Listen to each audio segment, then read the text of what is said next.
Yeah, good. Great. Good. Good afternoon. Let's get started.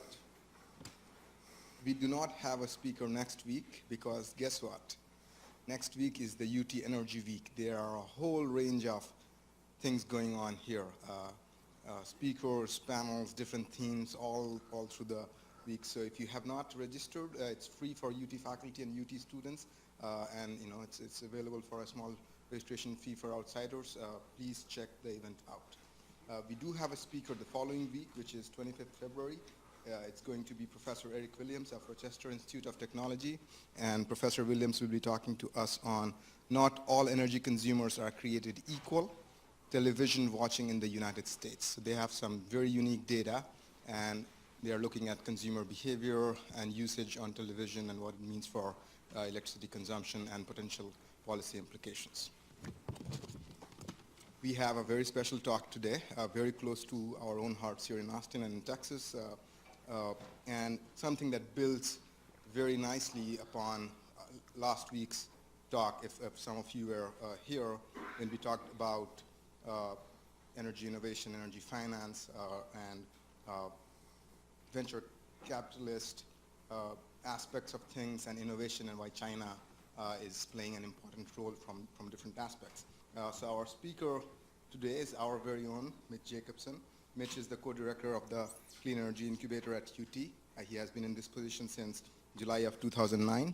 Prior to that, Mitch was one of the founders and limited partners in the angel investment group of the Eyes of Texas Partners, LLC.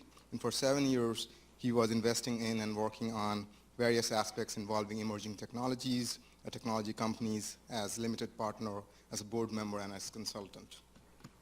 Mitch serves on a number of clean energy boards. It's a really long and impressive list. I'll just name a few here. The Texas Foundation of Innovative Communities. He's also on the advisory board of South by South ECO, and on the board of TRIA, which is the Texas Renewable Energy Industries Association, and a range of other institutions also. Mitch also is heavily involved in nonprofit organizations. He does a lot of that work and helps out, and especially in Austin, including he sits on the boards of directors of ZAC Theater and the Austin Habitat for Humanity. But more importantly, he does a lot of super interesting work here at UT in the Clean Energy Incubator, and we are delighted that you're here with us, Mitch. Thank you. Please join me in welcoming Mitch. Thank you. Thank you, Varun. Is this working? Good. Sounds like it. Thank you, Varun. Really appreciate you inviting me to speak here. I have this session down on my calendar every week, and I don't make it every week because it's not easy to get to all the time. But there's fantastic sessions that you put together. Last week was great. Matt's an awesome speaker, very bright guy. If you were here, Matt Norden, who was a venture capitalist at Venrock, which invested in a bunch of this kind of stuff. And now he's taken his talents to China, where there's huge challenges and opportunities, and it was very interesting. So what I'm going to talk to you today about is the clean tech market in Central Texas. So I'm going to talk to you about a little bit about ATI and what we do, because we are part of the University of Texas, and we're sort of this, some of us know, ATI is fairly well known in the community. It seems like, although we are part of the University of Texas, people don't know us as part of being the University of Texas. So it's great to be able to talk to a University of Texas group. The UT Energy Week, which Varun was talking about, great week. It's all put on by students. We will be there. There's a startup pitch session on Thursday the 18th, which I'm a judge in, and there'll be about 12 or 15 startup companies that are presenting. Wednesday night, I'm going to give a pitch to another event that we help put on. I'm a board member of an organization here called Cleantech, which I'm going to talk about in a little bit. And we're putting on an event around Mexico. The Mexican energy market has opened up. They're now open for business, if you will, and it's an opportunity that is huge in all aspects across energy, including solar and wind and a lot of that stuff. So we've got some great experts who are going to sit on a panel and talk about that. That is at the Blanton Art Museum on Wednesday evening, and there is a separate registration for that. So I think it'll be a good program. So I'm going to talk to you today about the clean tech ecosystem. So I started this job 6 years ago, actually not knowing anything about the energy business. I actually grew up in the computer business. I worked for Dell, and I worked for 3 other computer companies in my lifetime, and I got very sucked into the world of technology around computers and laptops and hard drives and software and everything like that. And it's a big market. And once I got into this energy business, has anybody ever taken the Energy 101 class, Energy Technology and Policy from Dr. Weber or one of his?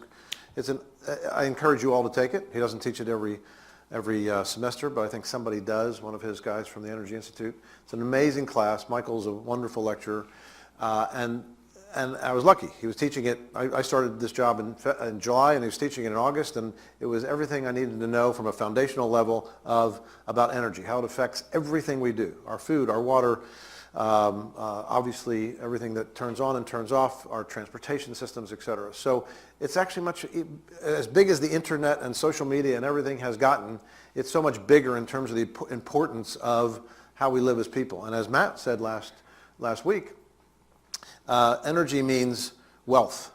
If you look at the poorer countries in the world, third world countries, what do they lack? In many cases, they lack electricity and clean water and what have you. And therefore, the stages of income stay very low because there's just this lack of infrastructure. And once infrastructure increases around energy, electricity, water, which is what is happening in China, all of a sudden people's life and lifestyle increase, and it creates wealth. So it has so many different aspects of what have you of that. So the energy business, we're focused on the Cleantech business, and 6 years ago when I started this, there was a Cleantech market in Austin, but it was pretty small. Austin is known for lots of things. We have a capital here. We have a university of 50,000+ students. When I first moved here in the late 80s, Austin was the capital, a university, a lot of lawyers, a lot of lobbyists, and some real estate people, and some technology companies. One was Dell, and then everybody else. Look at what has happened to Austin, and it's really more than Austin. It's Central Texas. We are expanding out to Cedar Park and Bastrop and Georgetown and San Marcos and everything in between. And we've become a big city. And the great part about it is that means diversity. Our technology industry is still huge. And we've become one of the hubs of technology in the country. That's why 140 some people are moving here per day, because there's jobs around this stuff.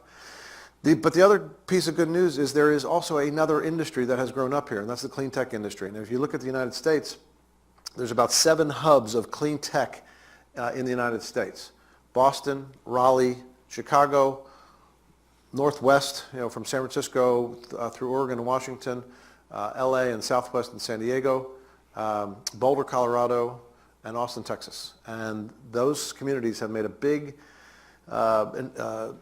investment in being a clean tech hub. We're the state of Texas. We are the energy capital of the world.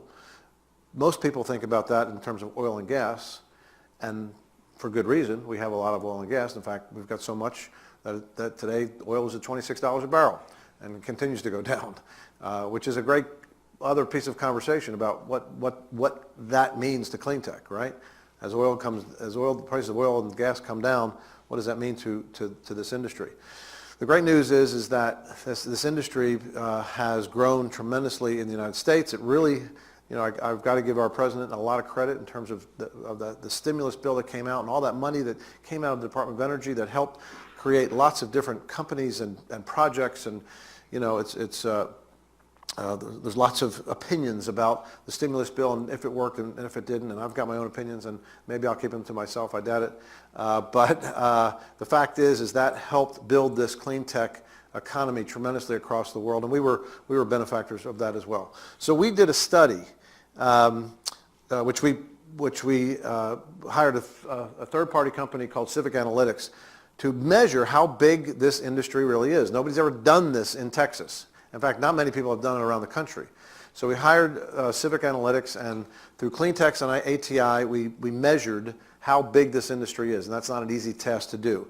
You have to go through this process of defining NAICS codes, and these NAICS codes, they weren't defined for the clean tech industry, so we had to really spend a lot of time in terms of what is a clean tech job. And it's not just a clean tech job at SunPower, that obviously all of those jobs are clean tech jobs.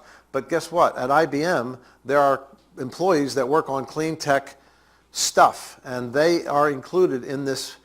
So we really try to do a very comprehensive analysis of the clean tech world in Central Texas being a 5-county area, and came up with the fact that it is a $2.5 billion business per year. That's huge. The biotech business, which is about to explode as well in Austin because of the new Dell Medical Center and Teaching Hospital. Anybody have a guess of how big the biotech world is in Central Texas right now, in dollars? About half. It's about half of what this is now, which is great, but we're not San Diego and we're not Boston, that's for sure.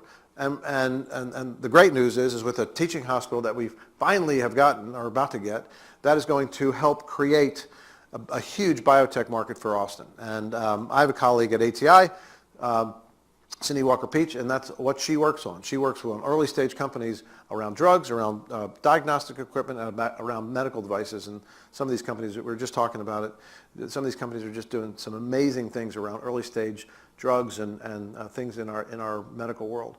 We do the same thing around clean tech and looking at early stage companies in the clean tech space, and I'll talk about how we define clean tech in a second. But it's a $2.5 billion industry, 20,000 employees, growing at 11% per year. That's a big industry, and you know, I just was with Mayor Adler yesterday morning to kind of continue to knock on that door to say this is a big industry, and we need to continue to espouse the wonderful things about not only the fact that there are jobs in this industry, and there are companies like SunPower and Clear Result and others that this is what they do, this is what they focus on, and if you really want a cool job that really makes a difference, go work for one of these companies. So it's a wonderful wonderful results, which we weren't sure what we were going to get it. When we started that, I knew it was big. I didn't really think it was this big. And believe me, it takes a lot to get there. So I love putting up this slide because it shows that, you know, me, surely did not do it alone. These are, you know, we are a contributor. The Austin Technology Incubator, Clean Energy Incubator, which is what I belong, which is where I work, and create early stage companies, are a part of that. But working with the City of Austin, the State Energy Conservation Office, South by Southwest, who created an event all around ecology and sustainability and clean energy. 3,000 people go to this event per year in October. If you've not been, it's a wonderful event for 3 days in October. The Chamber, Austin Energy. Austin Energy's been great, by the way, and anybody from Austin Energy here? You've got to give Austin Energy a lot of credit. It is absolutely, you know, their reputation inside Austin, but probably better outside of Austin in terms of being a progressive energy company. They were the first to come up with green building codes and Energy Star appliances and rebates for solar, and they weren't the first to that, but they do have great rebates for putting solar on your roof and electric vehicles. And Roger Duncan, who was the general manager of Austin Energy for years, did a wonderful job at sort of being ahead of the curve of, I don't want to be your grandfather's utility, I want to do something a little bit greater.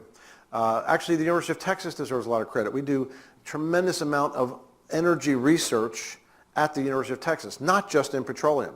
We've got a lot going on in transportation and renewables and what have you. It's something in the neighborhood of $75 million per year in research.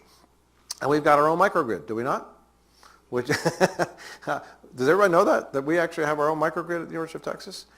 We don't actually rely on Austin Energy for our electricity. We actually, Rusty actually used to work there and takes great pride in that. It's one of the, in fact, it's one of the largest microgrids in the world. It's certainly the most efficient microgrid in the United States. It's yeah, one of the largest. I think there may be a slightly larger one now at UC. UC, yeah. We now have an organization at the University of Texas called the Energy Institute, run by Dr. Tom Edgar. Michael Weber is the deputy director. It stood up about 6 years ago, and it was about let's at the University of Texas, let's have this organization that is kind of all things energy. and let's understand, so we don't work in silos, let's understand what's going on in business and engineering and natural sciences, et cetera. So there's a ton going on. I also serve on the board of an organization on campus called the Environmental Science Institute, which is now teaching about sustainability. So it's a wonderful group of people. Cleantech, which is an organization that we created out of ATI almost 10 years ago. And if you've not been to a Cleantech event, I urge you to go to cleantech.org and sign up and be a member, because we do events throughout the year, and folks like us get in a room, whether it's 100, 50 people, 100 people, 500 people, and sometimes it's just a networking event. In many cases, it's an event like this Mexico event that we're doing next Wednesday night around a certain topic. And it's educational, it's amazing connections, especially for students. I encourage you to do that. The Cleantech Open is a national accelerator for early stage companies, which I work on. Pecan Street, everybody heard of Pecan Street? Have been involved with Pecan Street at all? I mean, this was a huge deal for us. So if you know anything about the history of Austin, Austin and the technology world was created because we have had 3 very large public-private partnerships that have been very successful. One was called MCC, the next was called Semitech, and the third was called Pecan Street. And Pecan Street, and I'm not going to go into the detail of what Pecan Street is, but it is in terms of what they do. But it is they got $10 million from the Department of Energy. It created a smart grid demonstration project in the Miller neighborhood. Anybody live in the Miller neighborhood? They got volunteers. Are you one of the volunteers? To basically be able to read people's energy usage and look at behavioral use. You know, if there's over 100 electric vehicles in the Mueller neighborhood, it's one of the densest in the country. So if we all get home from work at 6 o'clock at night and we all plug in our electric vehicles at the same time, it probably blows up a transformer. So how do we deal with that? Because hopefully more and more people are going to buy electric vehicles, and we've got to know as an electric company how to deal with this. So lots of great information. So it takes a village, and one of those organizations is Cleantech, as I said. So if you go to the Cleantech's website, you'll see this. And this is a beautiful, picturesque listing of over 250 companies that are clean tech companies. So as you as students, if you're looking for jobs, great place to understand what this landscape looks like. Great place. There are companies as big as SunPower, who is not headquartered here, but they moved their operations here from California. There's over 500 employees now at SunPower. It's the largest clean tech company in Austin, and there's lots of people that were sitting in rooms like this years ago thinking, where the heck am I going to go work? SunPower comes to work. SunPower comes to Austin. A gentleman by the name of John Pitts was the first employee here. And all of a sudden it's 500 people at SunPower, solar power. ClearResult's another one. ClearResult is a company that's doing energy efficiency and demand response systems through utilities. They're up to over 1,500, maybe even more than that now, employees countrywide. About 300 or 400 employees here. So and then this goes into companies that are 2- and 3-person shops that are, possibly companies that came through the incubator. A great source of information at our website. So what's happening in the state of Texas in terms of clean energy?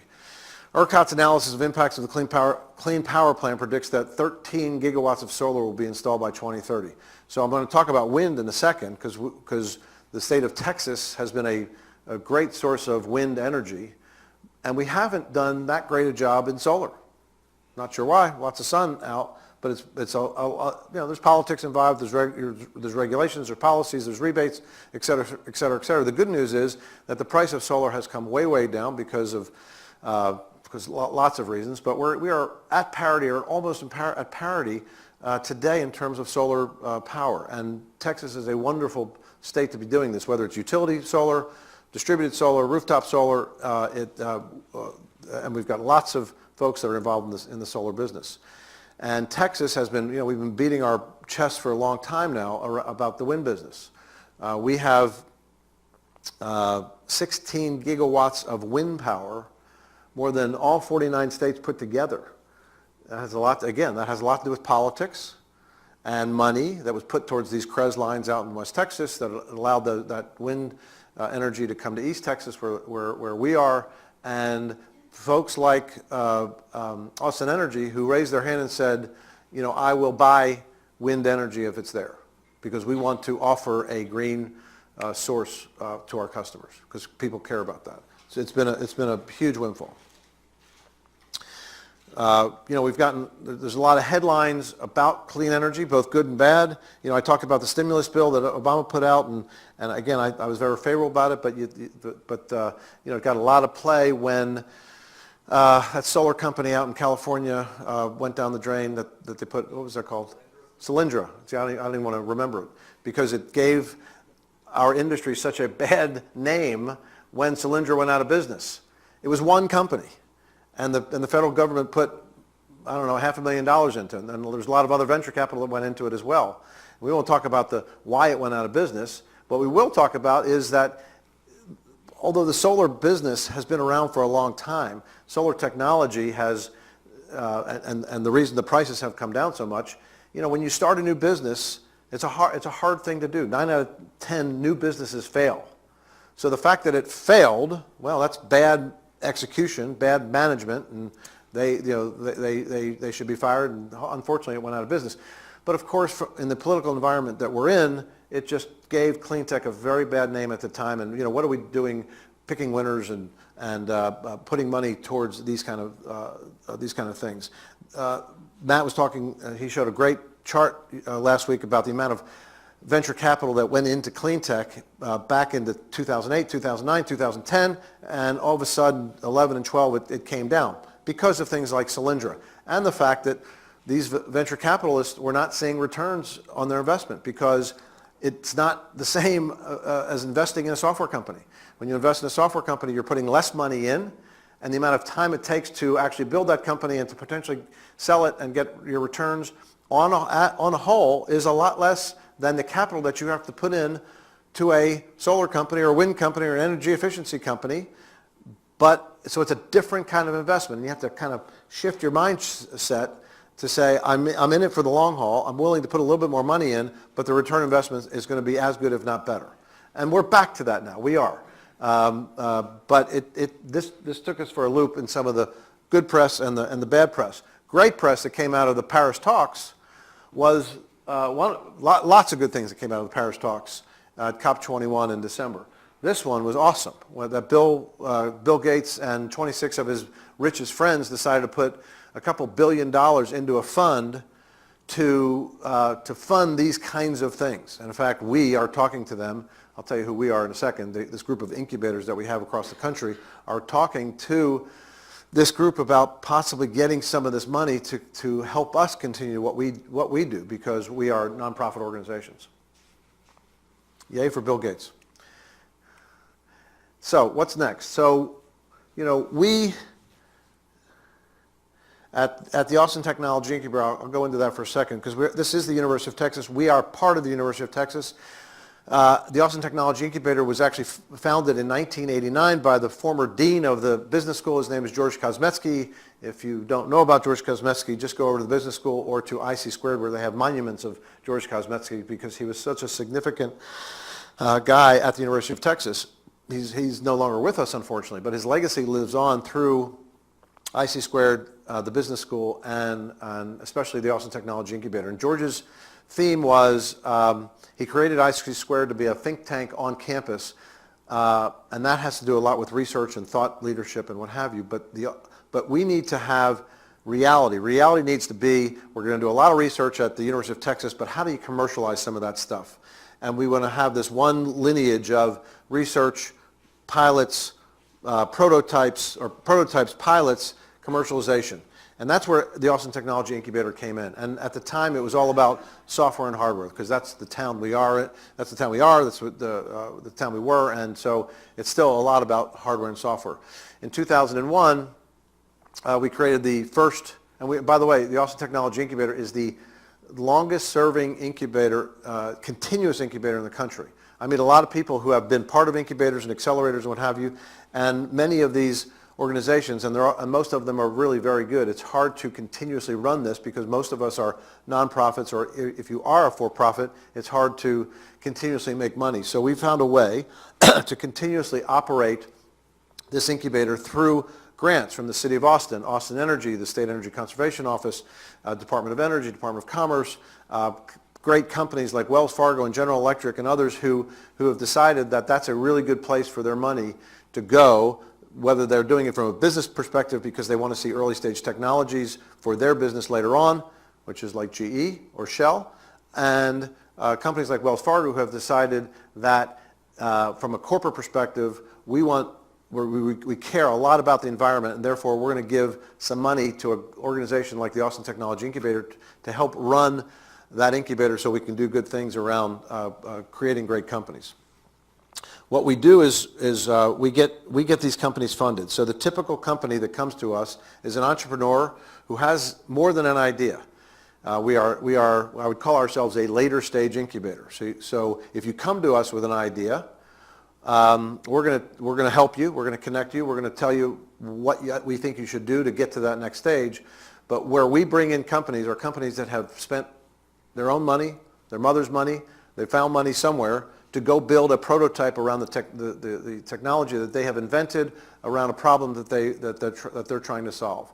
We go through a whole due diligence process. We're very selective about the companies that we bring in. The great news about Austin is that it has turned into this entrepreneurial mecca, and there's about 12 or 15 incubators and accelerators and co-working spaces and tremendous amount of resources for entrepreneurs in this town now. We are one of them.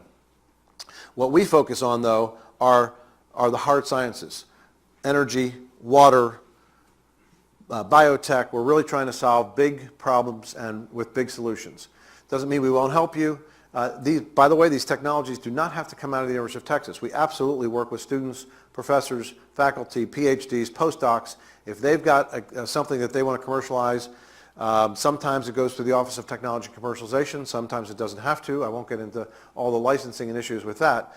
But but that's about a third of what we do. 2/3 of what we do is working with this 5-county geography of entrepreneurs who have businesses, who have technologies that need a business to get to that marketplace so that they can make some money. And my first question with any technology, besides vetting the technology and vetting the team and vetting how big the market is how are you going to make money? Because that's what investors want to know. Because what we do is we get you ready for capital. So you come to me, you've got a prototype. We hire great graduate students and undergraduate students who do a lot of who intern for us, and they do research and they do market analysis and they do financial analysis, and we help these companies with their presentations so that when we do set them in front of Live Oak Partners or Austin Ventures or any of these venture capital companies, angel groups, angel funds, what have you, these entrepreneurs are very professional in terms of their presentation. They know the answers to the questions that they're going to get, and we prep them on this is what investors want. The biggest thing investors want to know is how big is the market and how are you going to make money? Because that's how I'm going to make money as an investor. And I speak about investors because 99% of the companies that come to us need outside investment. That's just kind of the way of the world. If you are independently wealthy and you invent a product and you don't need investment, more power to you. But most of the companies that come to ATI and most of the companies that work with incubators are not in that same range. We've had a great amount of success. We've raised almost $700 million in investor capital for the companies that go through ATI. Again, it's not just clean tech companies, it's high-tech companies, biotech companies. The ATI portfolio has provided 3x returns for investors. So how does an investor make their money back? Well, a company gets acquired, it merges with another company, it goes public. That's when people make money, and that's what has happened. In the last couple of years, we've had some great successes. There's a company called Ride Scout. Has anybody heard of Ride Scout? Hopefully you have. It got bought by Daimler-Benz just a couple of years ago, and it was a real win for them and the whole ride-sharing industry, which has become a pretty big industry when you throw Uber and Lyft and a lot of these companies. And then why does Daimler, it's a whole other topic, but why does Daimler care about a ride-sharing company? Anybody, any guess or perspective on that? My guess would be that ride sharing is a direct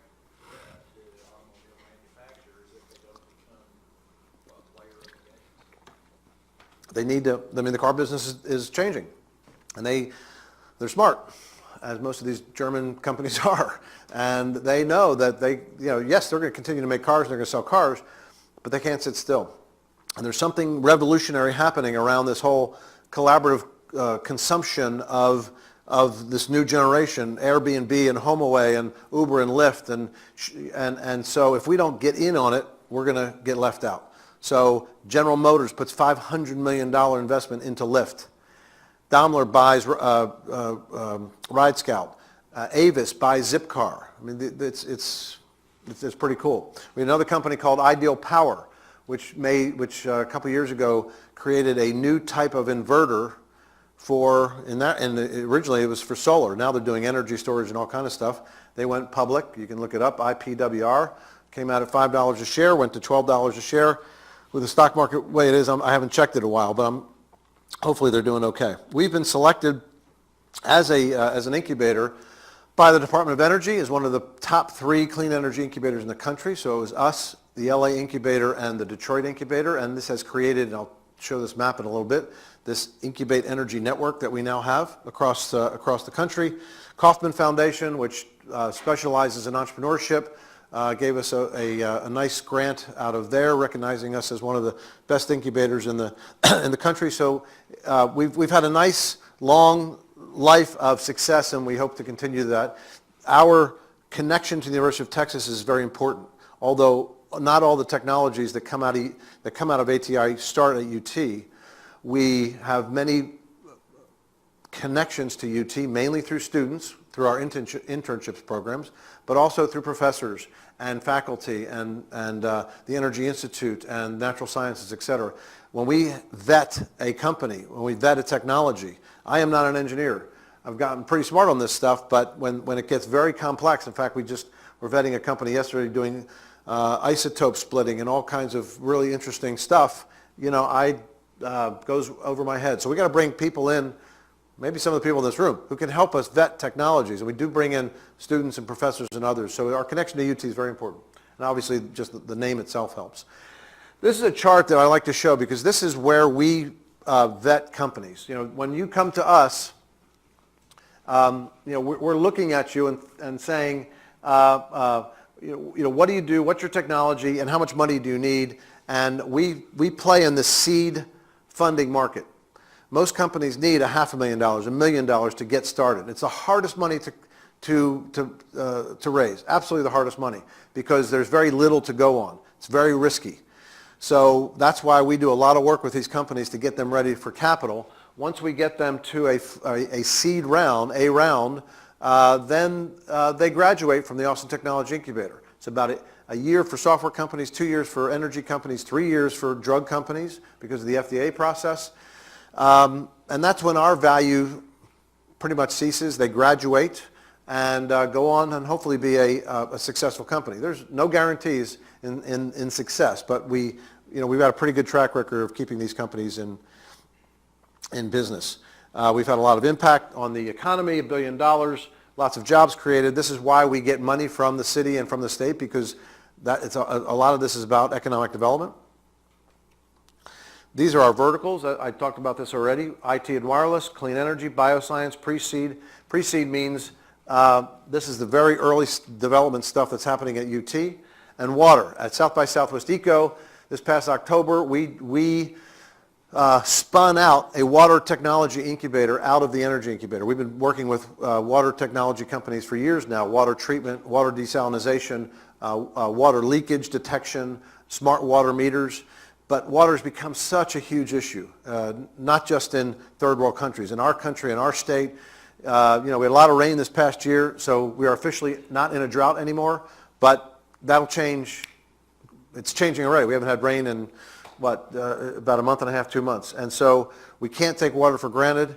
If you talk to Austin Water, they lose something like 15% of their water through water leakage per day, and they don't know where it is and how it goes. It's not a good thing. So that's a big part of what we're looking at in terms of working with companies that have sensors that can potentially figure out where the water leaks are. Another area of concentration for us, and we will probably launch this sometime this spring, is a transportation incubator. Lots going on around, obviously, traffic and transportation and self-driving cars and ride sharing and this type of thing, and we've been involved with this, but again, it's such a big area, we're going to hire some people and just focus on transportation, and we hope to do the same thing around waste and reuse and recycling and e-waste, because there's a lot of opportunities there as well. I think I've talked a lot about this. So Cleantech. So our definition of Cleantech is extremely broad, because I don't want to leave anything out. I just talked about transportation, really anything that's going to have to do with transportation, waste, smart grid, biofuels, environmental, advanced materials. Shell comes to us and says, if you have a company that makes a steel that doesn't corrode or rust in salt water, we want to talk to these guys.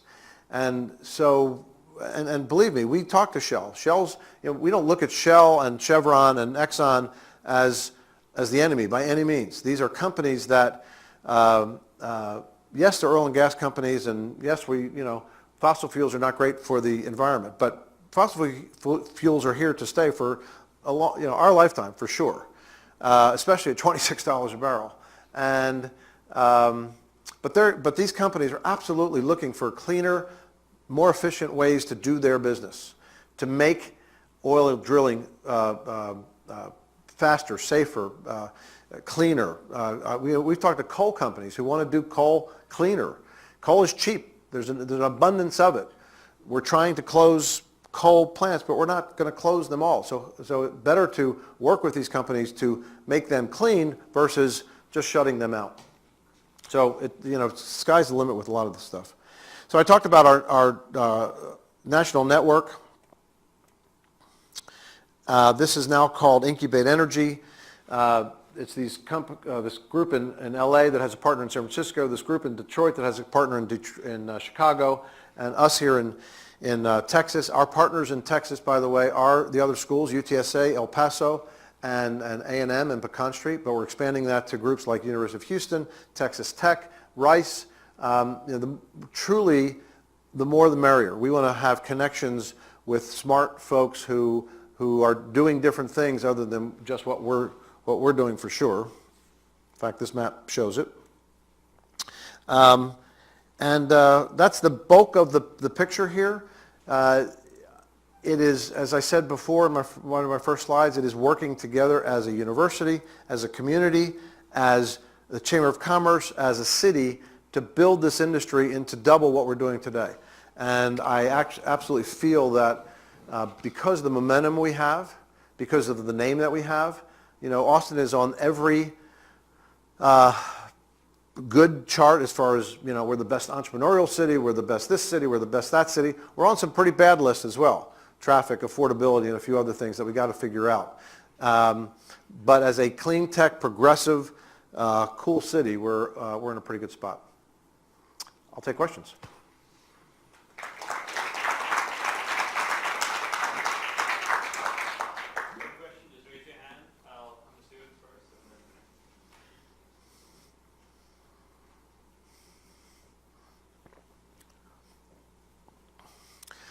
You always have to have a brave person that raises their hand first. Thank you for that talk. As you know, Austin Energy is pretty progressive with the amount of renewables it has, and I'm sure it has probably already met its 2020 goals of having, I think, 30% renewable energy. Do you think that has anything to do with the fact that Austin Energy is a public utility, and can private utilities ever match that level of commitment to renewable energy? So I may turn this one over to Rusty because he's more of a utility guy than I am. But so I'm not an expert in utilities. I absolutely think public or private, it doesn't matter. It's a good example of this not working, but I think it can, is NRG. I mean, NRG, which is now one of the largest, if not the largest utility in the country, they had a CEO by the name of David Crane who really came out as a progressive and a leader in terms of how he was going to change the utility market, the utility business, and he did all kinds of acquisitions around solar and other types of renewables, and he was just fired. And why was he fired?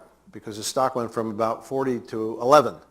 So as a public company, you have to make money. So he didn't figure it out. That said, I truly think there are ways to he jumped into a lot of the stuff. So I think his was more of more show than go, and didn't make some good business decisions based on the marketplace. Austin Energy has the ability to do this because they are a wholly owned city municipal organization that is run by a general manager, but is managed by the city manager and city and a city council, which, again, we won't argue the governance of that, good or bad, but it has nothing really to do with the city per se, other than a guy like Roger Duncan coming to them and saying, we've got a lot of solar, we've got a lot of wind, the prices have come down, we're almost at parity. Now I think we are at parity in some of these cases. We are known as a progressive city, let's go do some of this stuff. There's a lot of utilities in competitive areas like Houston and Dallas that have done the same thing. If you were living in Houston and Dallas, you can choose you can change almost every day who your electricity company is, which is very frustrating for some of these companies out there because all they're doing is competing on price. The good news is that the good retail electric providers who are now buying electricity from the market and reselling it at the lowest price they can because they want to get customers are starting to differentiate themselves by having a solar company and having an energy efficiency company and being different, so that if you as a customer wants to buy green energy in one way or the other, I can provide that, and I'm not just selling on price. So do you have a comment on that? Well, I agree with everything you said, Mitch. And That's why I picked on you. I guess I would add that, it's been an interesting dichotomy between publicly owned utilities and investor-owned utilities since deregulation in Texas. And I think there's unexpected things happening.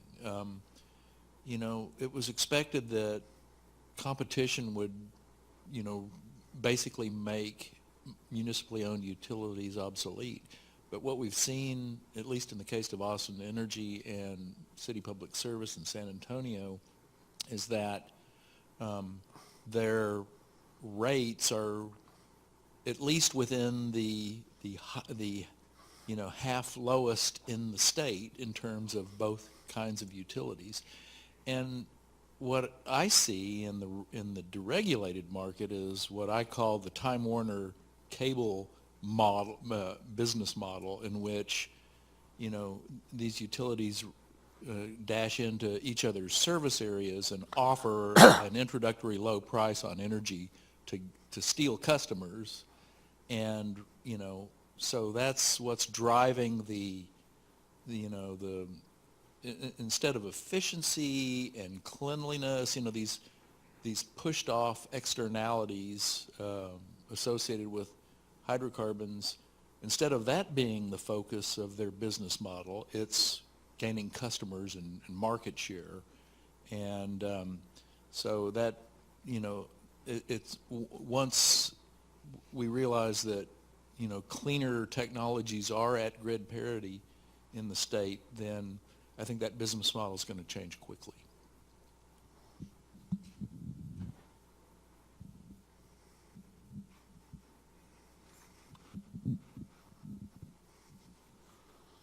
Don't give me a tough question, Chris. Yeah, thanks, Mitch, for your talk. I guess you said $2.5 billion a year are brought to the Central Texas through Cleantech businesses. Would you have to know like a breakdown of what that is, whether it's manufacturing, water, hardware, software, clean energy? I don't right off the bat. I think Sorry, we've that was got a hard one. that. It's a hard one. We do have that. It's not a lot of manufacturing. Unfortunately, we don't have a lot of manufacturing. We used to have a solar company here called Heliovolt, which was a solar panel manufacturer. They went out of business because the price of their material was just, as the price of solar came down, mainly because Chinese manufacturers were or making it a penny to the dollar to what the U.S. was making it, Healyville just couldn't bring their price down because of the type of material they were using. So that was unfortunate. We don't have a lot of manufacturing at all. The thing about Austin is we have a lot of contract manufacturers, a lot, which is great.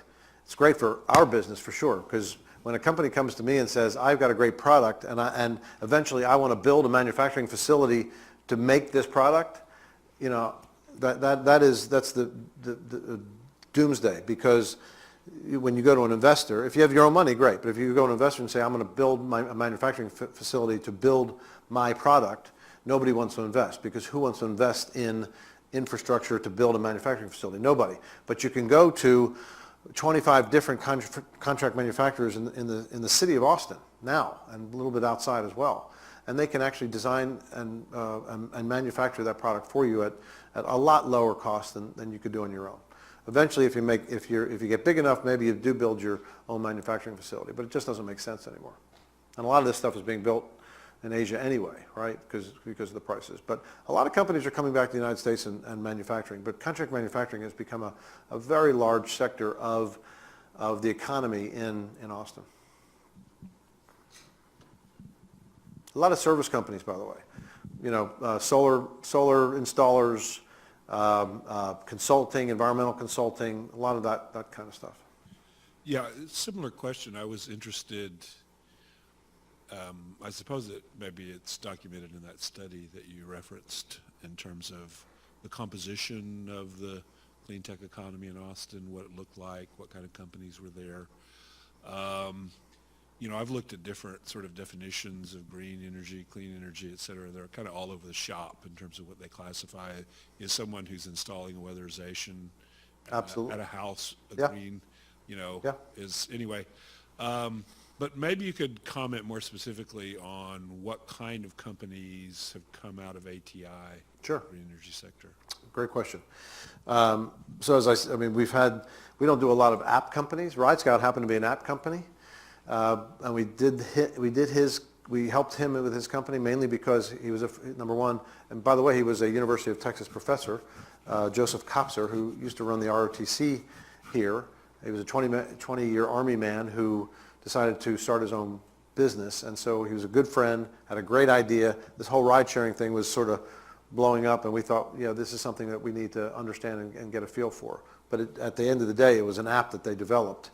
RideScout, by the way, is a company that aggregates transportation options. So if I want to get from here to North Austin, and I don't have a car, I don't want to drive a car, it brings up all the different options of transportation for me. Bus, train, if we have a train, taxi, Uber, Lyft, our car to go, shows me where all the options are, where the bus station is, where the car to go is. I can actually pay for the car to go with my app, et cetera. So that was kind of cool. That's very different than what we usually do. Usually what we do are pretty, combination of hardware, software, a lot of energy efficiency companies. Companies that are coming in, so everybody knows Nest thermostats. Nest was Nest thermostat, you got to give them credit. They surely weren't the first on the market by any means. There are a lot of thermostat companies, energy efficiency companies that, especially for commercial businesses, Nest is mainly for residential, but there's lots of companies out there that the low-hanging fruit, as we say, is if we could get better energy efficiency out of the buildings that we are in, both our homes, but especially industrial and commercial buildings, especially ones that were built, before 1970 or 80, with better air conditioning systems and better control systems and better weatherization, all those kind of things, we would use so much less energy as a commercial building. So a lot of energy efficiency companies. Clear Result is an interesting company. It didn't come through the Incubator, but it started out as a service company, and then they decided that this commercial building opportunity is huge. Have you ever heard of O-Power, which is now a public company? They do similar kind of thing. It's this demand response. If you know what demand response is, it's a utility company sending a signal to a manufacturing facility or a commercial building, or in some cases a resident, who then says, I am willing to turn my air conditioning off at a certain time during the day when peak when power is peaking, when everybody's air conditioning is on at the same time, they sell those systems and programs through utilities. It's become a big business. We've had LED light bulb companies. So LEDs have become, part of the mainstream now, but only, it's kind of interesting. I've been doing this almost 6-7 years, and the words energy efficiency and LED light bulb and even renewables, and they're now part of our common lexicon, which is wonderful. But even 7-10 years ago, it wasn't. And we as a community have learned a lot. A lot of what we try to do is education. So this company Firefly was actually building a LED light bulb which had a tremendous amount of metal on it for heat sink, so it wasn't very hot and didn't create a lot of energy. That technology, only 4 years later, is so out of date. And they were lucky. They sold their company to a company up in Waco and got out and did okay. But the Philips and the GEs and the Crees of the world, finally the light bulb turned on and figured out that this LED business is a huge business. Incandescents are going to be illegal anyway. So what does that leave? So the price of LEDs, like solar, have come way down. And we should all be using LED light bulbs because the amount of, they're so much more efficient, there's no heat that comes out of them, and they last a lot longer. What other kind of companies have we had? We've had so many. Water treatment. So there's a company in town here called Omni Water Solutions. Omni saw the fracking boom in Texas, and what happens when you frack a hole? You use a tremendous amount of water and chemicals to break up the shale so that the gas comes out. Well, that water comes back out and it's dirty, it's toxic. And in most cases, even today, you're shipping that water away and hopefully not spilling it just anywhere, but in some cases they're sequestering it into the earth, which we're not sure of the long-term effects of that. But in the case of Omni Water, they built a mobile water treatment product that sits right at the edge of a gas well, and that water comes back. It goes through their 9-system treatment product, which reads the contents of the water, because at every level, every hole has different kinds of water, and every level of depth has different kind of water. So you've got all kinds of chemicals and toxins and everything in. So what their system does, it reads the water and it takes it, through treatment number 1. Maybe it skips number 2 because it doesn't have those kind of chemicals that it cleans. It goes through some kind of osmosis, goes through level 3. There's 9 different treatments, and it and then all of a sudden you don't have to get it to drinking water to use it again. You just have to get it to a certain capacity to use that water again. So if every well was using the same water over and over and over again, and you can do that economically, and that's a big piece of this, can you do that economically, then these companies will buy this product, and that's what they're doing. Just a sample. Yes, ma'am. Yeah. Oh, I'm sorry. All right. So let's come to him and I'll come to you. Well, they want on microphone because they're taping this. Sorry. Just a question about the energy reform in Mexico.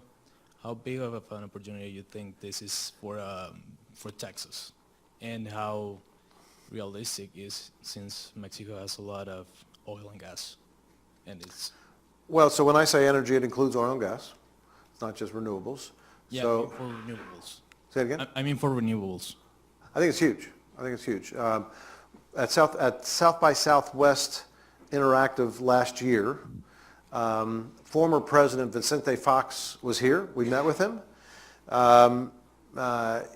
He is raising money, and maybe he's raising it by now, but he was raising a venture fund to build solar and wind farms in Mexico.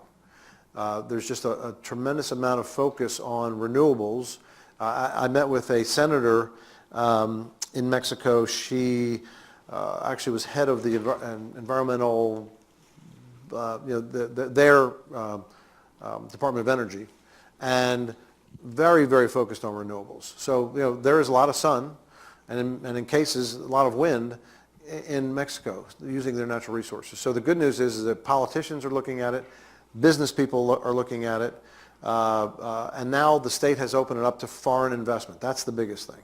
So I, as an investor, can actually go into Mexico and potentially invest in solar, wind, energy efficiency, you name it. And so it's, you know, I would say Mexico is at where we were 10 years ago in terms of policy and regulation and even technology. But now that the market is open and there's a lot of attention on it, you know, and people are going to get involved with it because they can make money, and that's where I think the market has opened up, or why the market has opened up. Given that the objective is to make money, how has the value proposition for both entrepreneurs and large established companies who want to invest in clean technology changed with the price of oil dropping to $24, $25, $26 a barrel? I mean, so, you know, this is fairly recent. Some people say it's going to go to 18. Or maybe just stay around $40 for the next 4 years if it gets back up, when it gets back up there.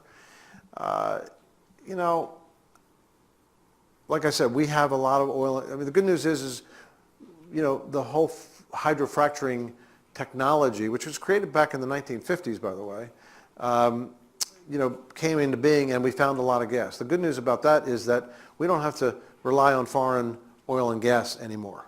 So from a political perspective, I think it's a very important point. That whole geopolitical thing around oil and gas, where we have to rely on our enemies to get gas.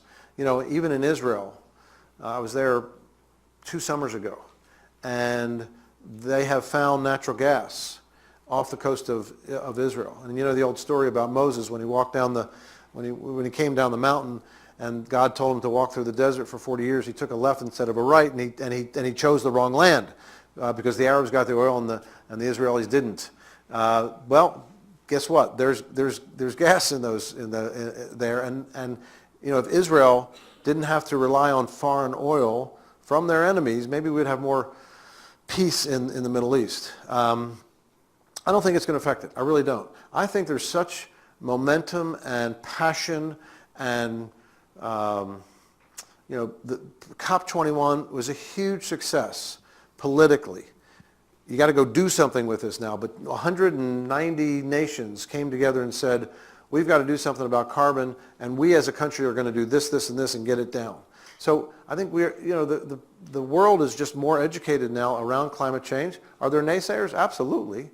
And, you know, it's going to be interesting, our own presidential election, to see what happens around that.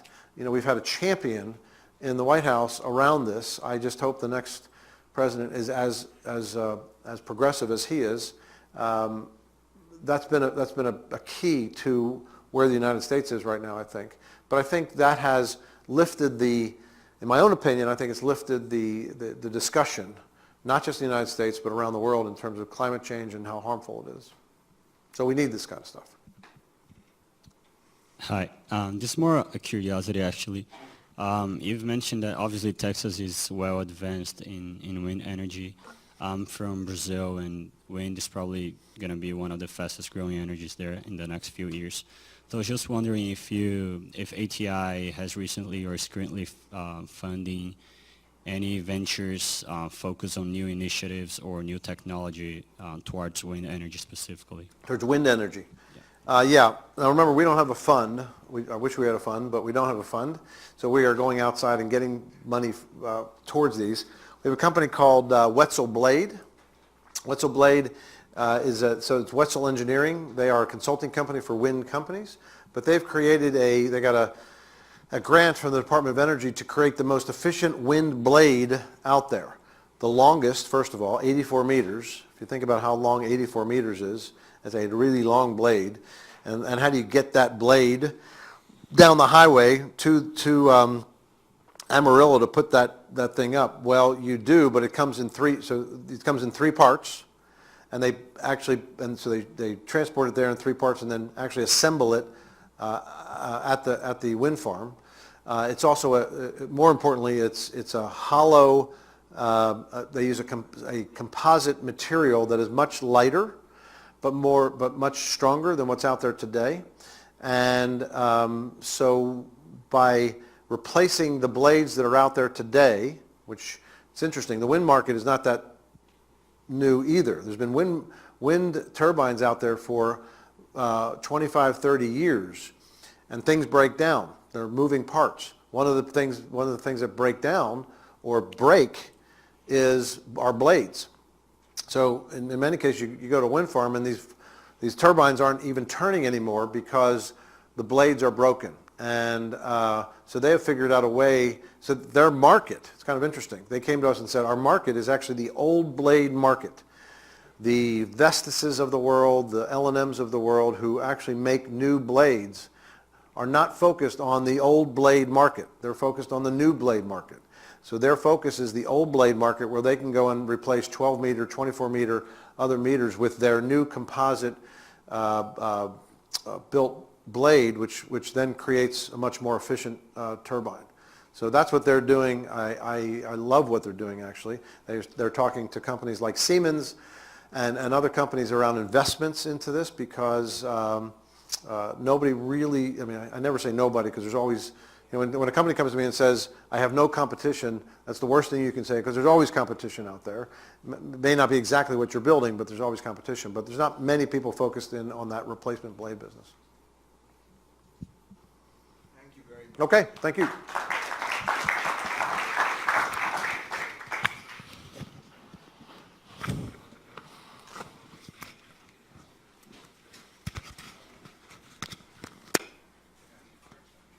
Is that off?